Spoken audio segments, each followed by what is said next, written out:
हम करी तो अपन 8 साल अपन करी मत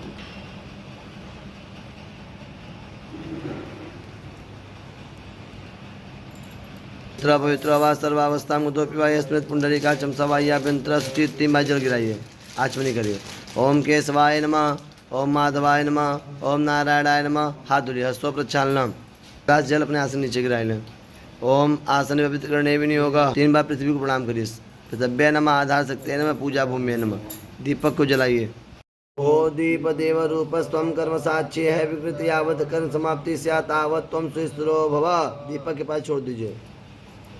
ओम देहो शांतिरंतरिक्षगुं शांति पृथ्वी शांतिरापः शांतिरोखदय शांति वनस्पतय शांति स्वे देवाः शांति ब्रह्म शांति सर्वगुं शांति शांतिरेव शांति सामा शांति रेधि। सामने छोड़ दीजिए। फिर अक्षत फूल हाथ में लीजिए। ओम लंबोदरम परम सुंदरमेकदंतं पीतांबरम त्रिनयनं परमं पवित्रम उत्तद्दिवाकर निबज्ज्वलकायकांतं विघ्नेश्वरम सकल विघ्नहरम नमामि। शिव का ध्यान करिए। नागेन्द्रहाराय त्रिलोचनाय भस्मांडरागाय महेश्वराय नित्याय शुद्धाय दिगंबराय तस्मै नकाराय नमः शिवाय। हर हर महादेव। माँ पार्वती का ध्यान करिए। मेधासि देवी विदिताखिल शास्त्र सारा दुर्गासि दुर्ग भवसागर नौरसंगा श्रीकैटभा हृदय कृतादिवासा गौरी त्वमेव शशिमौली कृता प्रतिष्ठा। ओम पाद्योपाद्यम हस्ते अर्घम मुखे आचमनीयम त्रियाचमनीयम जल सरखा पुरखा सहस्राक्ष सहस्रपात स भूमिगुं सर्वत पृथ्वा अच्युतसाङ्गुलम् वस्त्रं समर्प्य वस्त्रान्ते आचमनीयं जलम परमं पवित्रं प्रजापतेज सहजं पुरस्तस्य आयुष्मग्रं शुभ्रं जग्गोपवीतं बलमस्तेज अखनस्वामिन्दु स्वा बृहस्पति त्वामोखदे सोमो राजविद्वान् सह कर्दमेनं प्रजाभूतामयि सम्भव कर्दमं श्रियं वास्य मे कुले मातरः पद्ममालिनीमा माल्यादिनी सुगंधिनी मालत्यादिनी प्रभु मया तानि पुष्पाणि पूजार्थं परमेश्वर। देहि यशो देहि सिंदूरम शोभनम रक्तम सौभाग्यम सुखवर्धनम शुभदम कामदम चैव सिंदूरम प्रतिगृह्यताम्। धूपम देहि जयम देहि यशो देहि दुषो देहि सौभाग्यम समर्पयामि।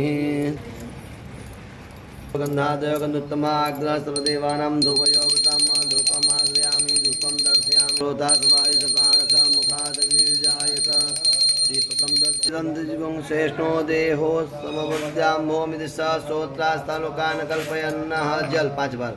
अपना भी अपना उदासना समना भी आना मध्य मध्य सिद्धम पुरुषार्थे पानीयम जल सागुणार्थे द्रव्य दक्षिणा हिरण्यगर्भस्मोताग्रे भूत जाता पुत्री एकादशी सदाधार वृंदावन देवा दिव्यांबराय च दिगंबराय नमः शिवाय च नमः शिवाय।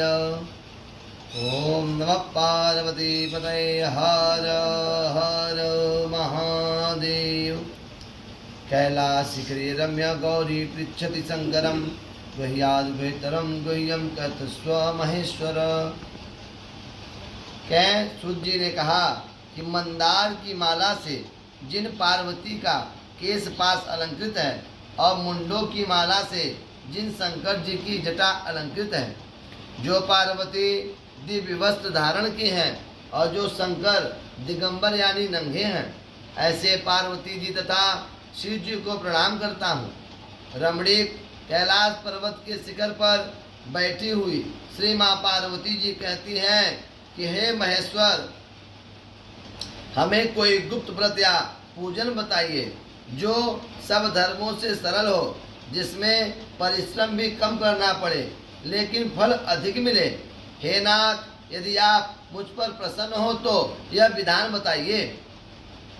हे प्रभु, किस तप के प्रभाव से व्रत दान या आदि मध्य और रहित पाप जैसे आप जैसे महाप्रभु हमको प्राप्त हुए? ऐसा कौन सा मैंने व्रत किया, अनुष्ठान किया या यज्ञ किया जिसके फल स्वरूप आप मुझे प्राप्त हो गए? वो कौन सा व्रत है प्रभु? ऐसा मैंने कौन सा पुण्य किया था? यदि आप मुझ पर प्रसन्न हो तो कृपया करके बताइए। हे प्रभु, आप कृपा करें। भगवान शिव जी ने बोला, ईश्वरवाच सुरदेवी प्रवच्यामि तवाग्रे व्रतमोत्तमम्। हे देवी सुनो, मैं तुमको एक व्रत जो मेरा सर्वस्व और छिपाने योग्य है, लेकिन तुम्हारे प्रेम के वशीभूत होकर मैं तुम्हें बतलाता हूँ। जैसे नक्षत्रों में चंद्रमा, ग्रहों में सूर्य, वर्णों में ब्राह्मण, देवताओं में विष्णु, नदियों में गंगा, पुराणों में महाभारत, वेदों में सामवेद, इंद्रियों में मन, सब पुराणों और वेदों का सर्वस्व जिस तरह कहा गया है, मैं तुम्हें यह एक प्राचीन व्रत बताता हूँ। एकाग्र मन से सुनो। जिस व्रत के प्रभाव से तुमने मेरा आधा आसन प्राप्त किया वो मैं तुमको बतलाऊंगा, क्योंकि तुम मेरी प्रेयसी हो। भाद्रपद मास में हस्त नक्षत्र से युक्त शुक्ल पक्ष की तृतीया तिथि को उसका अनुष्ठान मात्र करने से स्त्रियां सब पापों से मुक्त हो जाती हैं। हे देवी, तुमने आज से बहुत दिन पहले हिमालय पर्वत पर इस व्रत को किया था। यह वृत्तांत मैं तुमसे कहूँगा। पार्वती ने पूछा, हे नाथ, मैंने क्यों यह व्रत किया था? यह सब आपके मुख से सुनना चाहती हूँ। शंकर जी ने कहा, भारतवर्ष के उत्तर की ओर एक बड़ा रमणीय और पर्वतों में श्रेष्ठ हिमवान नामक पर्वत है। उसके आसपास तरह तरह की भूमियां हैं, तरह तरह के वृक्ष हैं और नाना प्रकार के पक्षी और अनेक प्रकार के पशु उस पर निवास करते हैं। वहां पहुंचकर गंधर्वों के साथ बहुत से देवता, सिद्धचारण, पक्षीगण सर्वदा प्रसन्न मन से विचरण करते हैं। वहां पहुंचकर गंधर्व गाते हैं, अप्सराएं नाचती हैं। उस पर्वत के कितने ही शिखर हैं, ऐसे हैं जिसमें स्फटिक, रत्न, वैदुर्यमणि आदि की खानें भरी हैं। यह पर्वत ऊंचा तो इतना अधिक है कि मित्र के घर की तरह समझकर आकाश का स्पर्श करता है। उसके समस्त शिखर सदैव बर्फ से आच्छादित रहते हैं और गंगा जल की ध्वनि सदा सुनाई देती है। हे पार्वती, तुमने बाल्याकाल में उसी पर्वत पर तपस्या की थी। 12 वर्ष तुम उल्टी टंकर धुआं पी करके मेरी तपस्या किया। 64 वर्ष तक तुमने सूखे पत्ते खा करके मेरी तपस्या किया। माघ मास में तुमने जल में बैठकर और बैसाख की दोपहरिया में पंचाग्नि ताप कर मेरी तपस्या किया। सावन के महीने में जल बरसता रहा तो तुम भूखी प्यासी रहकर मैदान में बैठी रही। तुम्हारे पिता को इस तरह के कष्ट सहन नहीं हुए। वे देखकर बड़े दुखी हुए। वे चिंता में पड़ गए, अपनी कन्या किसको दूं? उसी समय वहाँ नारद ऋषि आ गए। मुनि श्रेष्ठ नारद को उस समय तुम्हें देखने गए थे। नारद जी को देखकर तुम्हारे पिता पर्वतराज ने उन्हें आसन पर बैठाकर चरण धुल करके उनका स्वागत कर जलपान कराया और आने का कारण पूछा। नारद वाच शैलेन्द्रम मधुवाक्य विष्णु प्रेषितो अरस्मे योग्यम योग्याय तातव्यम कन्यारत्मिदं त्वया वासुदेव समो नास्ति ब्रह्म शुक्र शिवादिषु तस्मात् देया त्वया कन्या अत्रार्थे सम्मतम मम। और नारद ने कहा, हे पर्वतराज सुनो, मैं भगवान विष्णु का भेजा हुआ आपके पास आया हूँ। आपको चाहिए कि यह कन्या रत्न किसी योग्य वर को दे दो। भगवान विष्णु के समान योग्य वर ब्रह्मा, इंद्र, शिव इनमें से कोई नहीं है। इसलिए मैं कहूँगा कि अपनी कन्या को भगवान विष्णु को दे देवे। हिमराज ने कहा, वासुदेवं स्वयं देव कन्या प्रार्थये देदि ये तदा मया प्रदातव्यम तदा गमन नगरो। ये बात कहें कि यदि भगवान विष्णु ने स्वयं मेरी कन्या मांगी है तो यह संदेह नहीं है। आप यह संदेश भेज आइए कि मैं अपनी कन्या उनको दूंगा। हिमवान की बात सुनकर के मुनिराज नारद आकाश में विलीन हो गए। वे पीताम्बर, शंख चक्र, गदाधारी भगवान विष्णु के पास जाकर के भगवान से प्रणाम करके कहें कि हे देव सुनिए, मैंने आपका विवाह पक्का कर दिया। उधर हिमवान ने पार्वती के पास जाकर के बताया कि हे पुत्री, मैंने तुम्हें भगवान विष्णु को देने का वचन दे दिया। तब पिता की बात सुनकर के बिना उत्तर दिए तुम अपने सखी घर चली गई। वहीं जमीन पर पड़ करके रो रही थी, दुखी थी। तुमको इस तरह विलाप देख करके एक सखी ने पास में आकर कहा, देवी तुम इतना क्यों दुखी हो, इसका कारण बताओ। तुम्हारी जो कुछ इच्छा होगी यथाशक्ति हम लोग उसे पूर्ण करने की चेष्टा करेंगे, इसमें संशय नहीं है। पार्वती ने बोला, सखीष्टो मया मम कृत्वा मनो अग्निस्तम मम महादेव च भर्तार करिष् अहम न संशय। बोली तुमने कि मेरा जो कुछ भी अभिलाषा है उसे तुम प्रेम पूर्वक सुनो। मैं एकमात्र शिव जी को अपना पति बनाना चाहती हूँ, इसमें कुछ भी संशय नहीं है। मेरे इस विचार को पिताजी ने ठुकरा दिया, इससे मैं अपना शरीर त्याग दूंगी। पार्वती की इस बात को सुनकर सखियों ने कहा कि शरीर का त्याग न करो, चलो किसी वन में चल करके जहाँ पिता को पता न लगे, ऐसे सलाह दिया और चलकर वहाँ तपस्या करें। तुम वैसे वन में जा चलो, ऐसा कहकर सखियों ने तुम्हें लेकर चली गईं। तुम उस वन में पहुंच गए। उधर तुम्हारे पिता ने घर घर तुम्हें खोजने लगे, दूतों द्वारा खबर लेने लगे, कोई पता नहीं चला। तब तुम्हारे पिता घबराने लगे, कौन देवता, कौन किन्नर, कौन राक्षस मेरी पुत्री को हर ले गया। उन्होंने मन ही मन कहा कि मैं नारद को प्रतिज्ञा कर चुका हूँ कि अपनी पुत्री को भगवान विष्णु को दूंगा। ऐसा सोचते सोचते हिमवान मूर्छित हो गए। गिरिराज को मूर्छित देखकर हाहाकार मच गया और सब लोग दौड़ने लगे। जब होश हुआ तब सबने पूछा तो गिरिराज ने अपनी मूर्छा का कारण बतलाया। हिमवान ने कहा कि आप लोग मेरे दुख का कारण सुनो, न मालूम कौन कन्या मेरी कन्या को हर ले गया। ऐसा नहीं हुआ तो उसे किसी काले सांप ने काट लिया या सिंह ने खा लिया। हाय मेरी पुत्री न जाने कहाँ चली गई, किसी दुष्ट ने मेरी पुत्री को मार डाला। ऐसा वह कह के वायु की झोंके इस तरह कांपने लगे, वृक्ष के समान कांपने लगे। इसके बाद हिमवान तुम्हें वन में खोजने लगे। वह भी सिंह, भालू, हिंसक जंतुओं से बड़ा भयानक था। ऐसे वन में गए। तुम भी अपनी सखियों के साथ उस भयानक वन में चलती चलती एक ऐसी जगह पहुंची जहाँ एक नदी बह रही थी। उसके रमणीय तट पर एक बड़ी सी कंदरा थी। तुमने उसी कंदरा में आश्रम बना लिया। मेरी एक बालू की प्रतिमा बना करके अपनी सखियों के साथ निराहार रह करके मेरी आराधना करने लगी। जब भाद्रपद शुक्ल पक्ष की हस्तयुक्त तृतीया तिथि हुई, तब तुमने मेरा विधिवत पूजन किया, रात भर जागरण करके गीत याद करके मुझ पे प्रसन्न किया।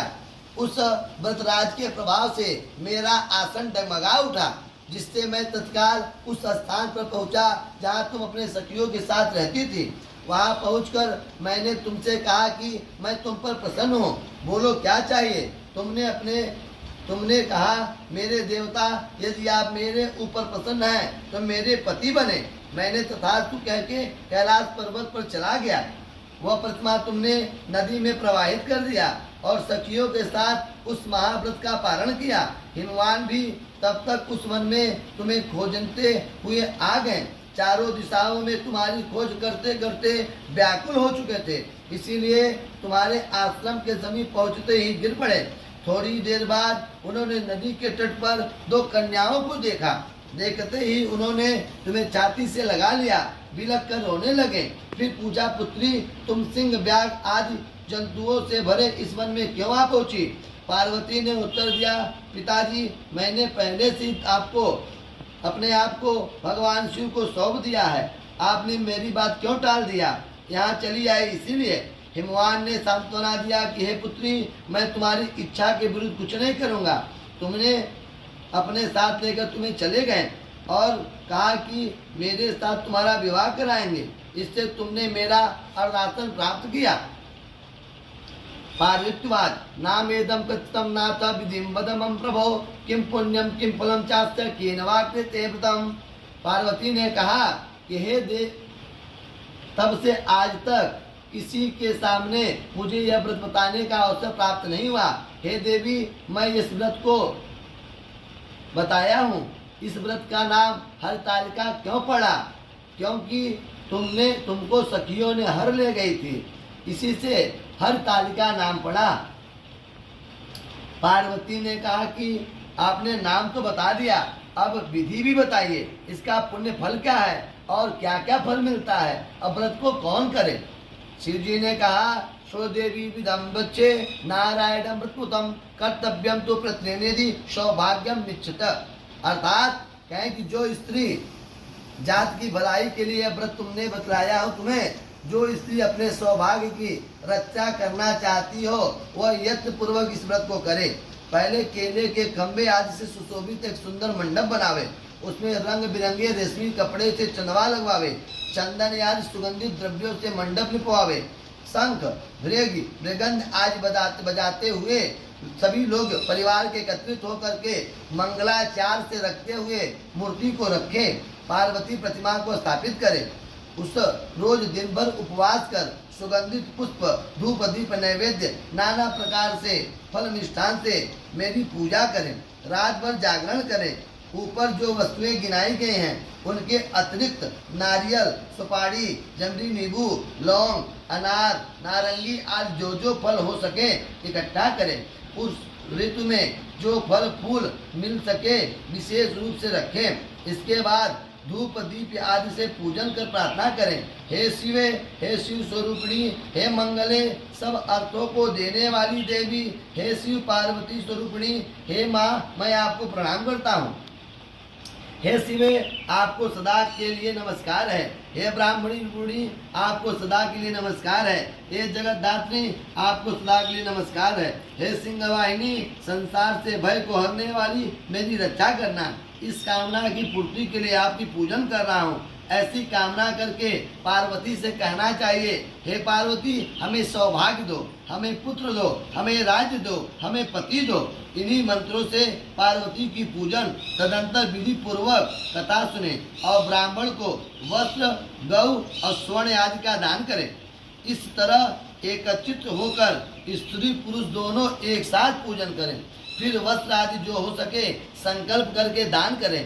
हे देवी, जो स्त्री इस प्रकार पूजन करेगी वह सब पापों से छूट जाती है और उसे 7 जन्म तक सुख तथा सौभाग्य की प्राप्ति होती है। जो स्त्री तृतीया तिथि का व्रत न करके अन्न का भक्षण करती है वो 7 जन्म तक विधवा होती है और उसे बार बार विधवा होकर होना पड़ता है तथा वह सदा दरिद्र रहती है। पुत्र शोक से शोकाकुल, स्वभाव से लड़ाकी, सदा दुख भोगने वाली और उपवास न करने वाली स्त्री अंत में घोर नरक जाती है। तीज को अन्न खाने वाली सूकर बनती है, फल खाने वाली बंदरिया बनती है, पानी पीने वाली जोग बनती है, दूध पीने वाली सापिन बनती है, मांस खाने वाली बाघिन बनती है, दही खाने वाली बिल्ली बनती है, मिठाई खाने वाली चींटी बनती है, सब खाने वाली मक्खी बनती है। उस रोज जो सोती हैं वो अजगर बनती हैं, पति को धोखा देती है मुर्गी बनती हैं। इसीलिए हर स्त्री को व्रत करना चाहिए। दूसरे दिन स्वर्ण से, चांदी से, तांबा से अथवा बांस के पात्र में अन्न भरकर दान करना चाहिए। उसके बाद पारण करना चाहिए।